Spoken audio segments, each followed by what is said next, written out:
Hello again, year 11. Right, we're going to do the second half of this homeostasis. This time we're going to look at something called osmoregulation.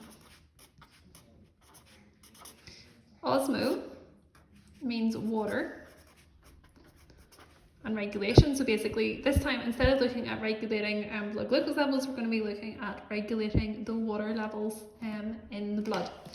Now, how can our water levels change? We can gain water through various ways. Drinking. We drink water, our water levels are going to go up. Eating, there is an amount of water in food as well. And respiration. Think about your respiration equation, which you should all know very well at this point. And one of the byproducts of respiration is water. So respiration will also increase the amount of water in the body as well. How do we lose water? So water lost. A couple of different ways. Sweat. You'll be losing water. Exhaling. You think back to that little practical you did in year 9 biology where you exhaled onto the cold mirror and then looked at the water vapour on the mirror in the form of condensation. There was water in your breath. Urine, which we're going to talk about in a wee bit more detail, and feces are all ways that you will lose water from the body.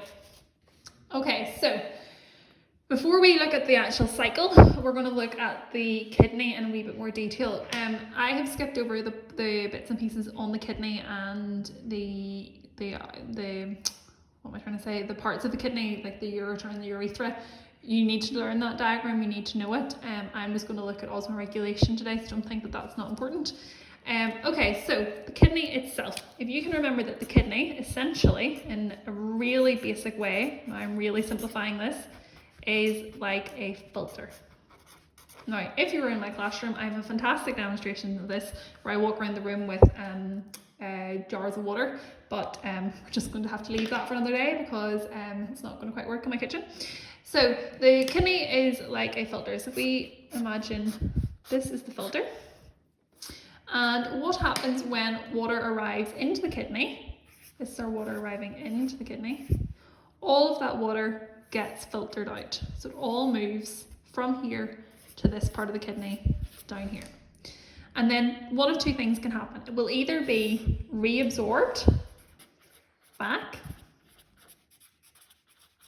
or it will be removed via the urine. So one of those two things will happen. It'll either go back up here to be kept within the body, or the body will remove it. Now, these little pores that control whether it gets reabsorbed or whether it gets removed are controlled by a hormone, which makes sense because this is our hormone topic. And that hormone is called the antidiuretic hormone, or you can just call it ADH, and that is absolutely fine. And what ADH does is it controls whether these pores are opened or closed. So ADH, lots of ADH, the pores are open. Less ADH, then the pores close over and water can't move back up here. Okay, so let's look at the two scenarios that we've got. We're going to do scenario number 1. And this is somebody who has drank lots of water. Okay, so maybe somebody all of a sudden has decided, right, you want to drink 2 litres of water a day, and the body's like, oh my word, what's going on? Where is all this water coming from? We don't know how to cope. So let's draw in our filter and our kidney. And let's draw through what happens. So lots of water arrives to the kidney. This water then all gets filtered out. All of it moves from here down here.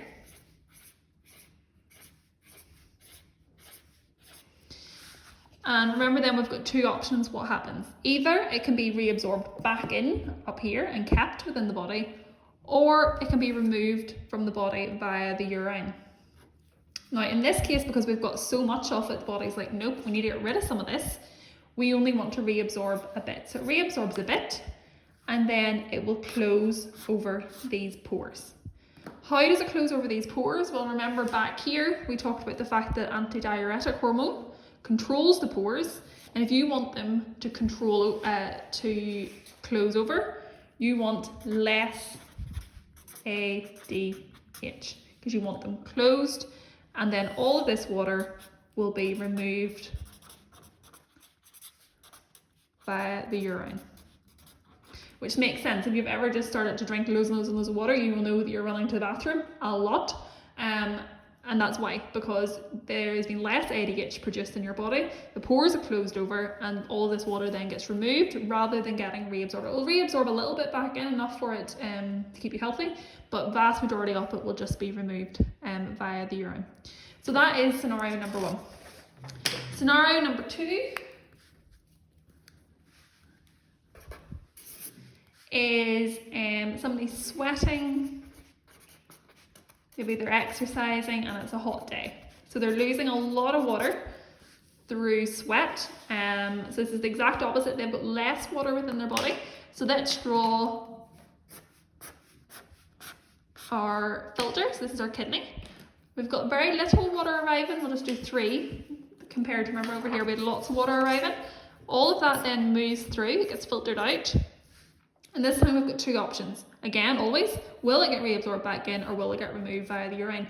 Well, this time, because we have so little of it, we want all of it to be reabsorbed. We want it all to go back through here. And because of this, we need these pores to be open. And for the pores to remain open, we need more ADH. And that means for the pores to stay open and the water can be filtered, or not filtered, reabsorbed back in. And again, if you think about this, if you haven't drank enough water, you will know then you don't go to the bathroom as much. Over here, we talked about the fact that if you've drank loads of water, you're running to the bathroom all the time. That's because all of this excess water has been removed via the urine. In this case, somebody who is a really warm day, they've been sweating, they're not going to be running to the bathroom because whatever water was there, it all has to be reabsorbed back in because there's very, very little of it.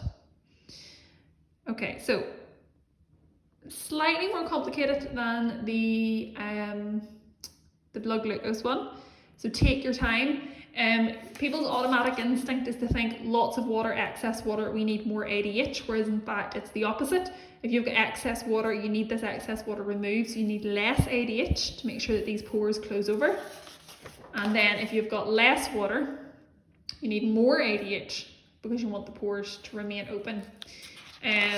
So yeah, a little bit more complicated than the blood glucose one. Take your time, read through your notes, and maybe make your own notes, your own diagrams. Use this video. I'll see if I can link any other videos online that can help you. It is a difficult concept. It is one that I usually do, as I said, a demo of in class, like a wee thing to kind of help you visualize it. But we will just have to try and make do with this.